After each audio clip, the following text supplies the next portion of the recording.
Hi, welcome to Srilakshmi channel. ఈరోజు carrot halwa ఎలా తయారు చేయాలో చూపిస్తాను.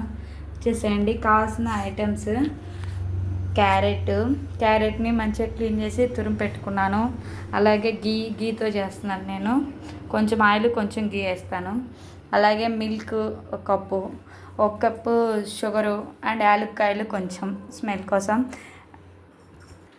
అలాగే జీడిపప్పు అండ్ కిస్మిస్, ఇవన్నీ కావాల్సిన పదార్థాలు తీసుకొని పెట్టేసేయండి. ఇప్పుడు ఎలా తయారు చేయాలో చూపిస్తాను, చూడండి.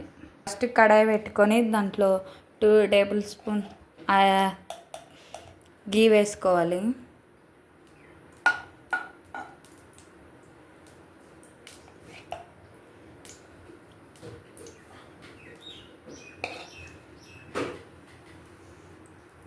గీలో ఫస్ట్ జీడిపప్పు ఫ్రై చేసుకోవాలి.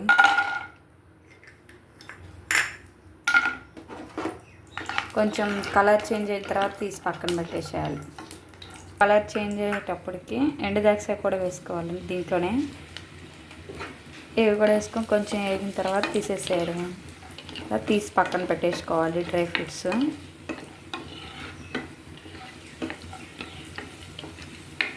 కలర్ చేంజ్ అయిపోయినా ఇంక తీసేయచ్చు. ఇంకొక టేబుల్ గీ వేసుకోవాలి. నెక్స్ట్ తీసి పక్కన పెట్టేసాను డ్రై ఫ్రూట్స్ని. ఏంటంటే ఇలా వేయించుకొని పక్కన పెట్టేశాను. ఇంకొక స్పూన్ వేసేసి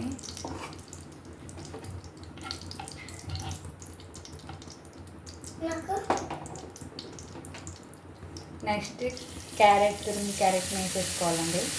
నీట్గా అంతా వేసేసుకొని మంచిగా కొంచెం ఫ్రై చేసుకోవాలి. పచ్చి వాసన అంతా పోయేంత వరకు క్యారెట్ని మంచిగా ఫ్రై చేసుకోవాలి. చాలా బాగుంటుంది. ఈజీగా అయిపోతుంది. టేస్టీగా కూడా ఉంటుంది.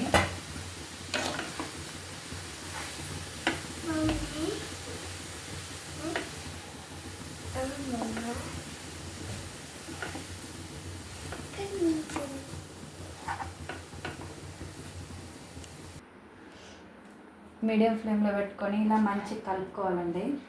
బాగా పచ్చివాసన పోయేంత వరకు మంచిగా కలుపుకోవాలి.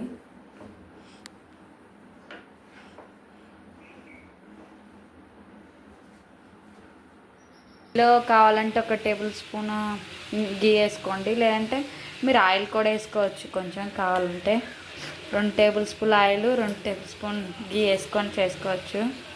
చాలా బాగుంటుంది. నేను గీతో చేస్తున్నాను. ఇంకా కొంచెం వేగాలి. పచ్చి వాసన అంతా పోయేంత వరకు బాగా మీడియం ఫ్లేమ్లోనే వేపాలి. ఇలా మంచిగా వేగిపోయిందండి. చూసేసేయండి. క్యారెట్ ఇలా మంచిగా ఫ్రై అయిపోవాలి. నెక్స్ట్ ఇప్పుడు పాలు యాడ్ చేయాలండి. కాచి చల్లార్చిన పాలు.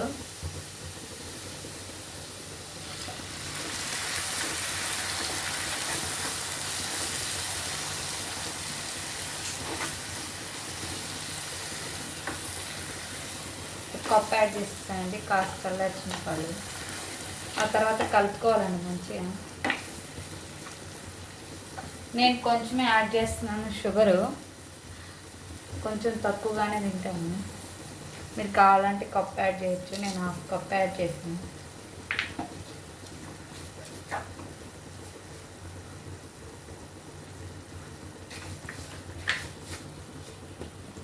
మంచిగా చక్కెర అంతా కరిగిపోయేదాకా ఉంచాలండి. ఇంకా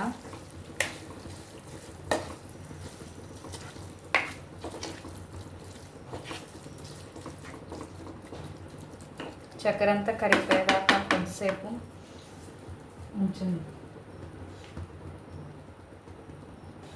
కొంచెంసేపు ఇలా మూత పెట్టేస్తే మంచిగా చక్కెర అంతా కరిగిపోతుందండి. ఇంకొంచెం దగ్గర అవుతే రెడీ అయిపోయినట్టే. ఇంకా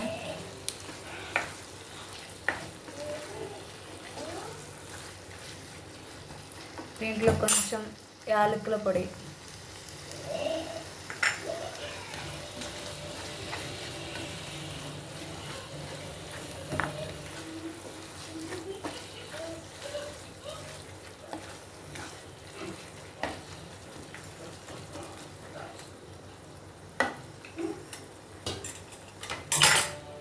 ఇంకొక 2 మినిట్స్ అలా మూత పెడితే మంచి కుక్ అవుతుందండి. మంచిగా చక్కెర అంతా కరిగిపోయిందండి. ఇంకా రెడీ అండి. లాస్ట్లో జీడిపప్పు కిస్మిస్ ఫ్రై చేసుకుని పెట్టినా కదా, అవి కొంచెం ముక్కలు చేసేసి ఆఫ్ చేసేసి వేస్తానండి. తింటే ఎంతో టేస్టీగా మంచిగా హెల్తీగా ఉంటుంది క్యారెట్ హల్వా రెడీ. దీంట్లో ఫుడ్ కలర్ కూడా వేసుకోవచ్చండి కావాలంటే, నేనేం వేయలేదు. కావాలంటే కొంచెం పాలు వేసినప్పుడే పాలలో కొంచెం కలిపి వేసేసుకోవచ్చు ఫుడ్ కలర్. నేను ఇలా మామూలుగానే చేసేసాను న్యాచురల్గానే. చాలా బాగుంటుందండి. అంతే, రెడీ అయింది క్యారెట్ హల్వా. ఎమ్మి క్యారెట్ హల్వా రెడీ అండి. చాలా బాగుంది, మంచిగా ఉంది. మీరు కూడా ట్రై చేసుకోండి. Thank you. Subscribe my channel.